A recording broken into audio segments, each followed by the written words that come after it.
Hello दोस्तों, तो सबसे पहले एक बात सुन लो। 26 से मेरा एग्जाम शुरू हो रहा है, तो जितनी जल्दी हो सके मैं पूरी कोशिश करूंगा कि 26 से पहले जितनी जल्दी हो सके इस वाले कॉमिक को लगभग खत्म कर दूं, ताकि इसके ज़्यादा एपिसोड ना बचे। और साथ ही साथ जुलाई से मैंने तुम लोगों को पहले ही बता दिया है कि न्यू एनिमे आने वाले हैं, मतलब जिनका नया नया सीजन आने वाला है। साथ ही साथ उसमें से एक मुशोको टेंसे भी है। तो तुम लोग एक्साइटेड हो ना? बस एक बार कमेंट करके बता देना अगर तुम लोगों ने ये वाला देखा है तो पार्ट, क्योंकि बहुत सारे लोग स्किप कर देते हैं। तो ठीक है, चलिए बिना किसी देरी के अब अपने वीडियो को शुरू करते हैं। सो एपिसोड की शुरुआत में हमें दिखाया जाता है कि अचानक से टेलीपोर्टेशन वाले में लाइट चमकने लगती है, और फिर एक बंदा जाके कह रहा होता है कि देखो, हो सकता है कि ये हमारे लीडर वापस आ रहे हों। लेकिन हमें दिखाया जाता है कि ये यून होता है जो वापस आ जाता है। तो वो लोग कह रहे होते हैं कि आखिर तुम कौन हो। फिर यून उन्हें अपना इंट्रोडक्शन दे रहा होता है। वो कहता है, अच्छा तुम ही यून हो, लेकिन तुम्हें तो जाइंट मॉन्स्टर ने निगल लिया था, आखिर ये कैसे पॉसिबल है। अच्छा खैर, वो सब छोड़ो। क्या तुमने हमारे मास्टर को देखा है? क्या कोई और भी था तुम्हारे साथ या फिर तुम्हारे पीछे? लेकिन यून उनसे कह रहा होता है कि नहीं, मैं आपके मास्टर को नहीं जानता हूँ। मैंने किसी और कल्टीवेटर को भी नहीं देखा है।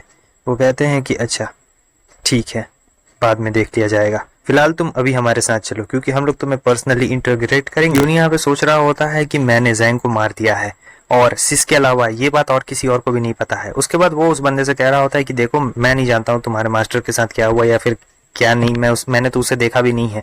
मैं क्विंसी सेक्ट का डिस्पल हूँ और मुझे मेरे सेक्ट में वापस जाना है। लेकिन ये बात सुनकर उस बंदे को बहुत गुस्सा आता है और कह रहा होता है कि तुम्हें बहुत ज्यादा हिम्मत है, तुम्हारा तो स्पिरिचुअल लेवल भी इतना ज्यादा नहीं है, आखिर तुम में इतनी ज्यादा अकड़ आ कहाँ से रही है। रुको, मैं अभी तुम्हारी अकड़ ठिकाने लगा देता हूँ। और फिर वो जैसे ही आगे बढ़ता है तब तक हमें दिखाया जाता है कि पीछे से ग्रैनी आ जाती है और वो कह रही होती है, ये मेरी फेंगमिंग फैमिली है, आखिर क्या हो रहा है यहाँ पर। फिर वो दोनों उनके सामने झुक के प्रणाम उन्हें कर रहे होते हैं और कह रहे होते हैं कि नहीं नहीं, ऐसा कुछ भी नहीं है। और वो कह रहा होता है क्विंसिंग सेक्ट का मैं डिस्पल हूँ। ग्रैनी उसे कह रही होती है कि ठीक है, अगर तुम्हारा कुछ भी काम नहीं है यहाँ पर तो तुम यहाँ से जा सकते हो। वो कहता है कि आपका बहुत बहुत शुक्रिया। सीन चेंज होता है, हमें इधर सिस को दिखाया जाता है जो कि आराम से बस बैठी हुई रहती है, इसने कुछ खाया भी नहीं रहता है। तभी उसकी नौकरानी आती है और कह रही होती है, आप कुछ खा क्यों नहीं लेती हैं। लेकिन वो कहती है, देखो, तुम्हें हर दिन खाना लाने की जरूरत नहीं है, जब मुझे भूख लगेगी तब मैं तुम्हें खुद पर खुद ही बोल दूंगी। लेकिन वो कह रही होती है, पैट्रिश है, आप ऐसा क्यों कर रही हैं?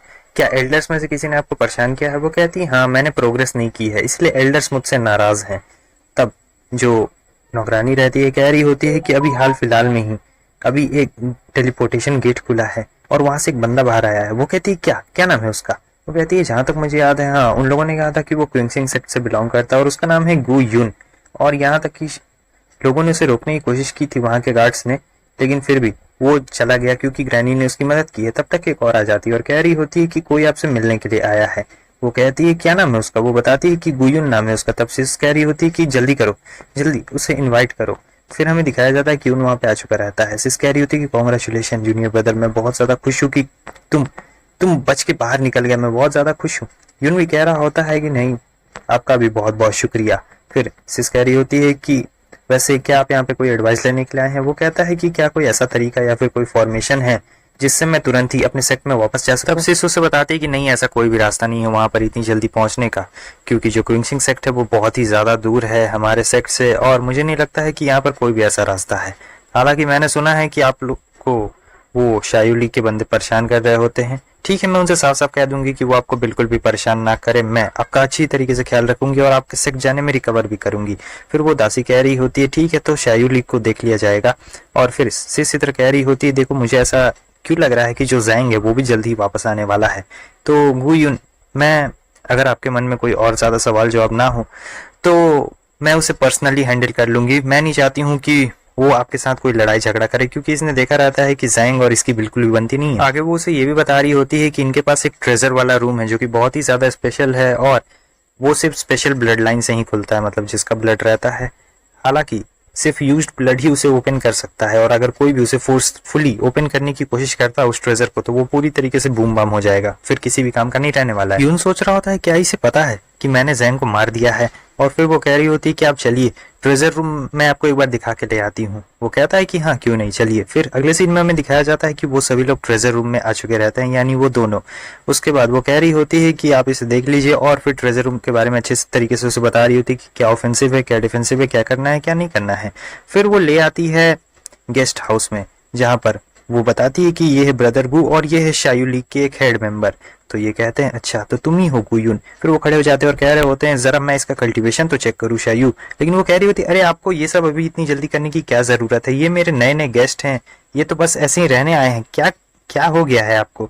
वो कह रहे होते हैं कि अभी हमारा लीडर गायब है, यानी ये लोग जैंग के बारे में कह रहे होते हैं अभी हमारे यंग मास्टर नहीं आए हैं, और जो हमारे फैमिली की पैट्रिच है वो बहुत ही ज्यादा गुस्से में है। मैं बस एक बार इन्हें चेक करना चाहता हूँ और कुछ भी नहीं। शायू गुस्से में आ जाती है और कह रही होती क्या आपकी इतनी हिम्मत है कि आप हमारी फैंगमिंग फैमिली के एनिमी बन सकते हैं।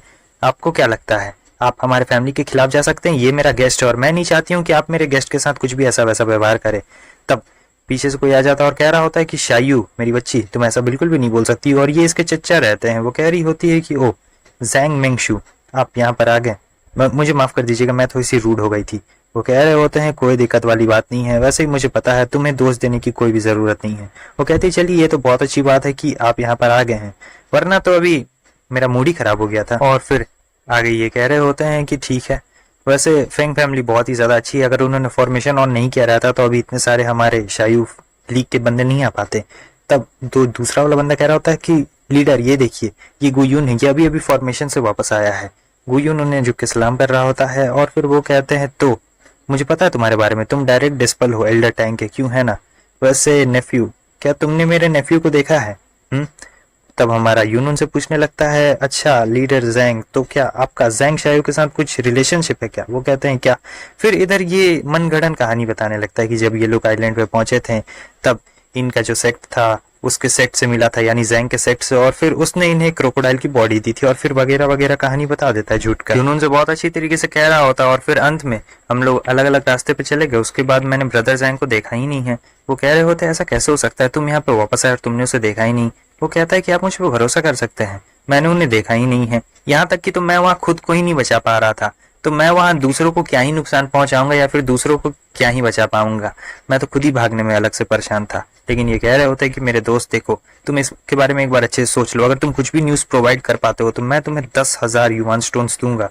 तब ये एकदम हैरान हो जाता है, कह रहा होता है क्या छोटी सी न्यूज देने का 10,000? लेकिन मुझे उनके बारे में कुछ भी नहीं पता है। फिर भी वो लोग फोर्स कर रहे होते हैं और कह रहे होते हैं अगर तुम हल्का सा भी एक मैसेज दे देते हो जो हमारे काम आ सकता है तब मैं तुम्हें 10,000 दूंगा। वो सोचता है, कहता है कि ठीक है चलिए मैं देखता हूँ। अरे हाँ अब मुझे याद आया, मैंने ब्रदर जैंग के बारे में एक चीज सुनी थी। बस दोस्तों एपिसोड तो यहीं पे खत्म हो जाता है, लेकिन कमेंट करके जरूर बता देना तुम लोग जितना भी लोग वीडियो देख रहा है, तुम लोग एपिसोड के शुरू में जो मैंने तुम लोगों से बात बोली तुम लोगों ने वो बात सुनी भी या फिर स्किप मार दी। नहीं सुनी है तो एक बार जाकर सुन लो, ज्यादा नहीं है बस 20-30 सेकंड का तो है, जाके सुन लो और फिर कमेंट करके बता दो। ठीक है जरूर सुन लेना। अगर वीडियो अच्छी लगे लाइक कर देना, चैनल पे न्यू सब्सक्राइब कर देना। ठीक है फिर मिलते हैं नेक्स्ट एपिसोड में। अब कल से ज्यादा वीडियो लाने की कोशिश करूंगा, गर्मी है तो मन नहीं करता बनाने का। ठीक है फिर मिलते हैं नेक्स्ट एपिसोड में, बाय बाय।